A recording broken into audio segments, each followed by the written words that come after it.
Hey everybody, welcome to Alphonso Speaks. For more great commentary just like this video will be, make sure you like, share, and subscribe to the channel. And I'm really excited to get into this topic today because this is my hometown, Washington, D.C. That's why I wanted to speak on this. We're getting the NFL draft. We're getting the NFL draft. And there's a lot of reasons why that's really exciting. We could talk about the economic boost that gives to the area. We could talk about how great of a visual that's going to end up being, like how cool that's going to look. But the thing I really want to point out is how the sports scene as a whole in DC is changing for the better. And it's all starting with the Commanders. This is a football town. Make no mistake about it. Now, I'm not a Commanders fan. I'm a Green Bay Packers fan. But this is a football town. And I know this is a football town.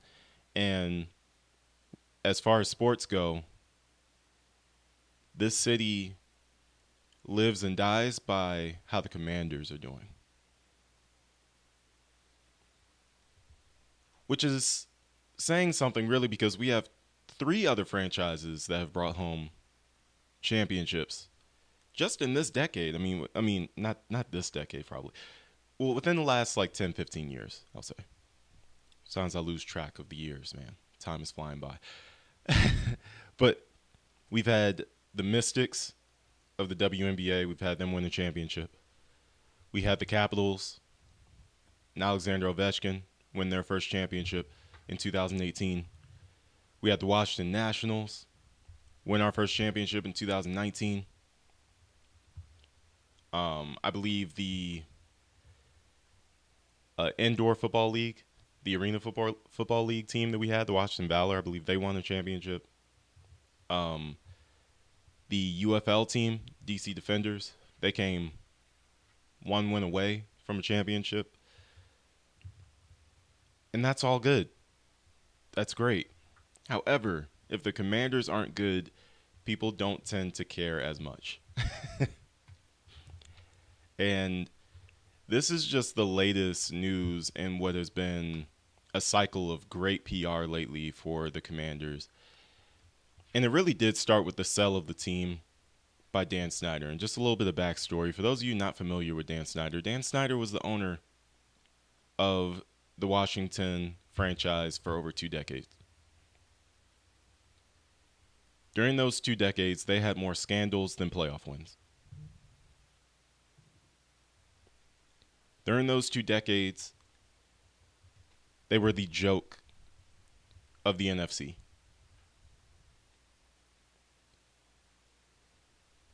They had a couple of good years. One where they were led by Mark Brunell. I believe that was the 2006-2007 season. They went down to Tampa in the wild card round. They got the victory.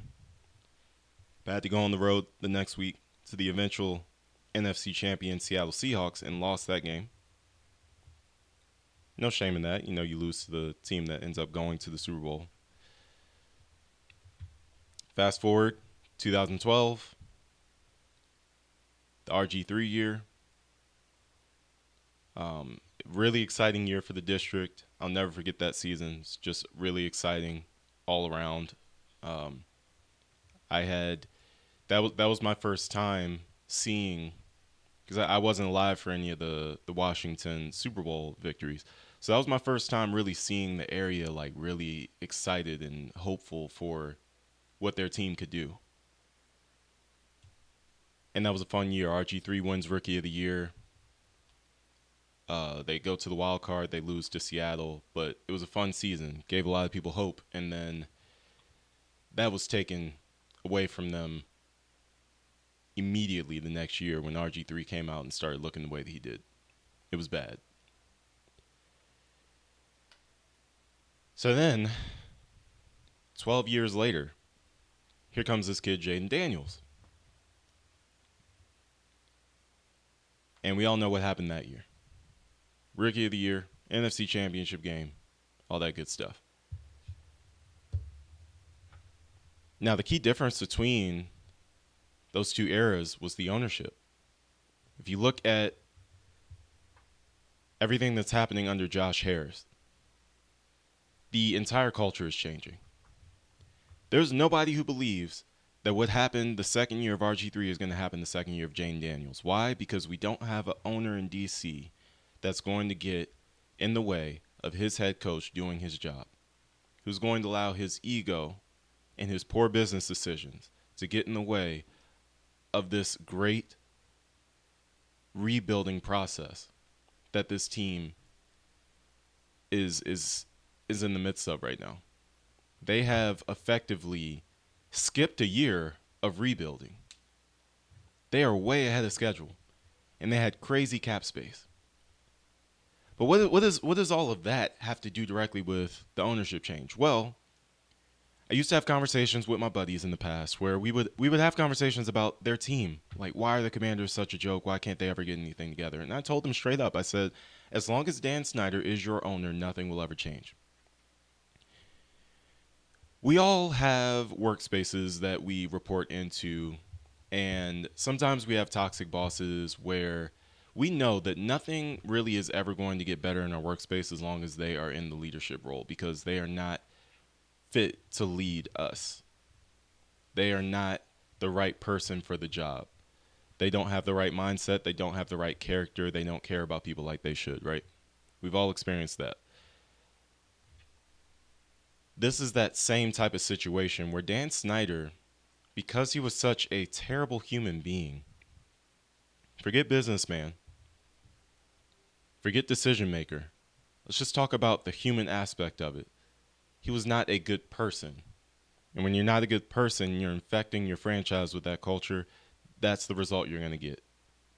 2.5 decades of failure, where you're considered the worst owner in the league. The worst owner in the league. Josh Harris comes in, makes all these changes, hires Dan Quinn as his head coach. They draft Jaden Daniels. They have an incredible season. And he's like, oh, yeah, but we're not done. Just last month, they announced a new stadium is coming to the RFK site by 2030. Those of you not familiar with the RFK site, it's where the Washington team used to play back in the day when they were winning Super Bowls, before they moved over to FedEx Field, now known as Northwest Stadium. The Commanders are going back to D.C. Now, don't get me wrong. Dan Snyder tried to get them back to D.C. He even tried to get them to Northern Virginia. Nobody wanted to work with him because nobody wants to work with a human being like that. So again, Harris comes in. He helps the team get to their first NFC championship game since 1992. That's when they won the Super Bowl, by the way. Their first NFC championship since 1992. He gets a new stadium that's signed off by the mayor, that's endorsed by President Trump, that is largely agreed upon by the citizens of D.C., and his ownership team is paying for the majority of the stadium. Now, you don't see that too often anymore. You just don't. And then just 1 month later, actually not even a month later, probably like 2-3 weeks later, it's announced that the 2027 NFL draft is coming to Washington, D.C. Ladies and gentlemen, that is what you call shifting the culture. For context, the draft has not been in D.C. since 1941. 1941. It's 84 years. 84 years since we've seen a draft in D.C. It'll be 86 years once it actually comes here. But these are the types of things that you can pull off. These are the type of things you can make happen when you actually have a good owner. Because this is yet another thing that Dan Snyder tried to make happen in D.C. Couldn't do it. Nobody likes you. Nobody's going to want to do business with you.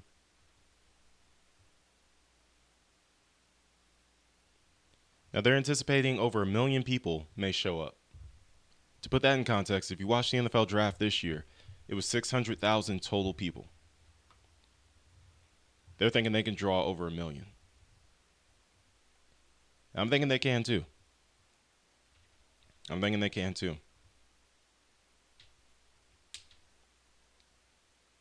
Now, what makes me happy about this, because again, I'm not a Commanders fan, but what makes me happy about this is just seeing the progress in the nation's capital. We've been so stagnant in this area for such a long time. While I'm looking around at other cities and other franchises, they're getting stadiums and they're getting WrestleManias and World Cups and Olympics and all this different type of stuff that I feel like we should be getting. Because we're the nation's capital.